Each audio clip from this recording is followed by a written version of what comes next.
Baluchistan, Pakistan's largest yet most volatile province, is experiencing an alarming surge in separatist violence.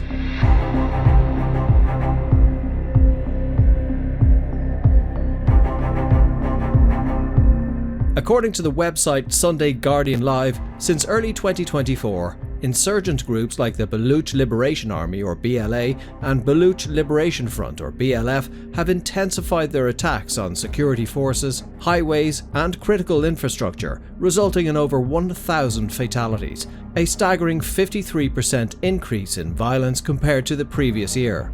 This sharp escalation underscores the deteriorating security landscape in the region, which has long been marked by conflict and instability.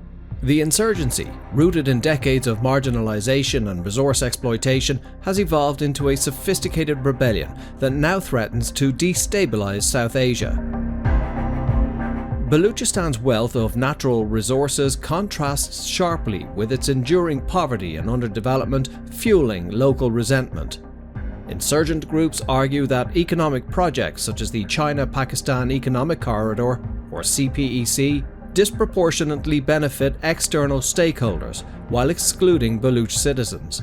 As violence escalates, the conflict's impact extends far beyond Pakistan's borders, drawing regional players like India into an increasingly precarious geopolitical landscape.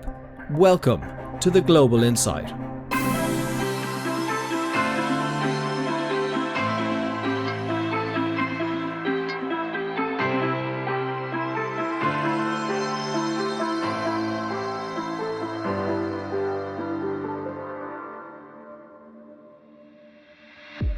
The Baluch insurgency is deeply rooted in the province's turbulent history.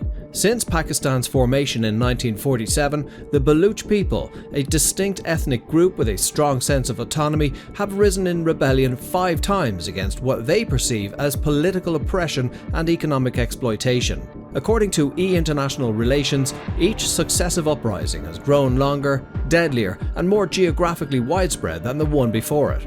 These cycles of unrest have left a lasting impact, embedding resentment and resistance deep within Baluch society. Today's insurgency is distinct from previous uprisings. Earlier movements were often led by tribal chiefs who negotiated for limited concessions from Islamabad.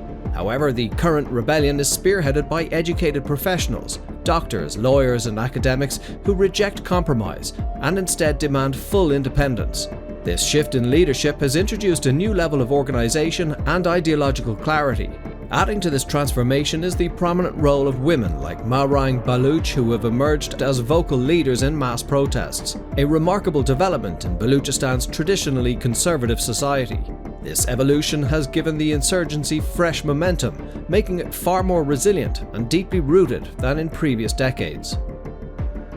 Baluchistan's insurgency entered a dangerous new phase with the formation of the Baluch National Army, a powerful merger of 4 major separatist groups under the Baluch Raji Ajoy Sangar or BRAS coalition.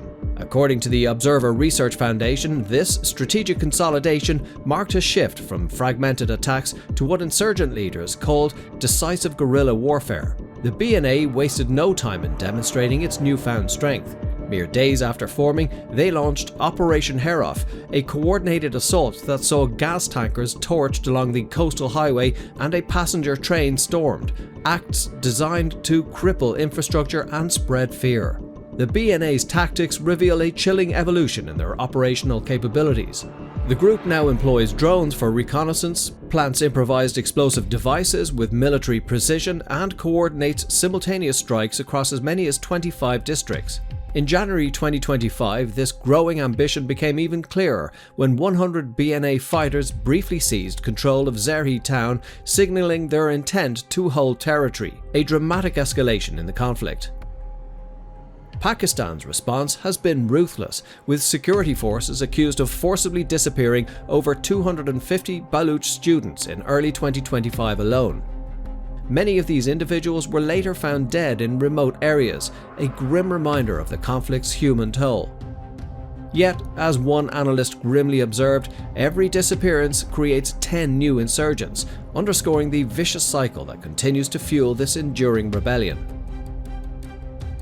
The ongoing Balochistan insurgency poses significant risks for regional stability, with far-reaching consequences for key economic projects. At the heart of these concerns lies the $60 billion China-Pakistan Economic Corridor, or CPEC, a flagship initiative in Beijing's Belt and Road Initiative and a cornerstone of Pakistan's economic strategy.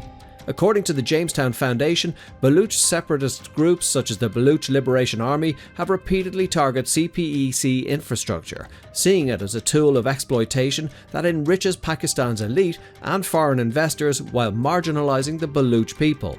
These attacks have zeroed in on strategic assets like Gwadar Port and the Sindak mines, both vital to Pakistan's economic ambitions. Insurgents argue that these projects extract Baluchistan's wealth without offering meaningful benefits to local communities. By striking such critical infrastructure, separatist groups not only undermine Pakistan's economic progress, but also threaten China's regional interests. As violence intensifies, concerns are mounting that the insurgency could destabilize broader South Asian trade routes, disrupt energy supplies, and complicate regional alliances, transforming what began as a localized conflict into a serious geopolitical flashpoint. India finds itself navigating a delicate diplomatic tightrope in response to the escalating Balochistan insurgency.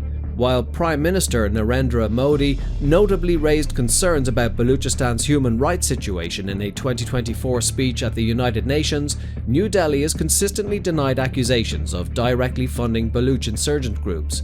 For India, the most prudent strategy appears to be amplifying Baluch voices on international platforms while avoiding direct intervention. Quietly advocating for Baluch rights allows India to pressure Pakistan without provoking direct retaliation. Meanwhile, New Delhi has focused on developing the Chabahar port in Iran, a $500 million investment designed to provide India with a strategic trade route that bypasses Pakistan and rivals the CPEC. However, this calculated move now faces fresh uncertainty, as some Baluch fighters have begun targeting Iranian infrastructure. As reported by the BBC, this growing threat places India's strategic ambitions and its critical investment in Chabahar at risk, forcing policymakers to weigh their regional influence against the dangers of deepening involvement in Baluchistan's volatile conflict. The Balochistan insurgency has reached a grim stalemate, with neither side able to claim victory. Pakistan's military, already strained by ongoing clashes with Taliban factions in Khyber Pakhtunkhwa, has resorted to harsh tactics such as torture, enforced disappearances, and aggressive propaganda. According to the Observer Research Foundation, these heavy-handed measures have only deepened resentment among the Baluch population, further undermining Islamabad's legitimacy in the region. Meanwhile, the Baluch National Army's decentralized structure has allowed it to withstand military pressure, yet this fragmented leadership has hindered the insurgency's ability to pursue coherent political objectives. As this brutal conflict grinds on, it is civilians who continue to suffer the most. Since 2004, over 4,700 people have been killed, while 500,000 residents have been displaced from their homes. Without meaningful political reforms, equitable resource distribution, and genuine attempts to address Baluchistan's grievances, peace will remain elusive. Until Islamabad opts for dialogue over repression, Baluchistan will remain a volatile flashpoint with the potential to destabilize the entire region. Well, that's it from the team at the Global Insight for now. We want to hear what you think. How does the ongoing Baluchistan conflict affect regional security? Do you believe India's strategic interests are at risk due to this insurgency? And what role should international powers play in easing tensions in Baluchistan? As always, please don't forget to like and subscribe to our channel here at the Global Insight. And until next time, stay tuned.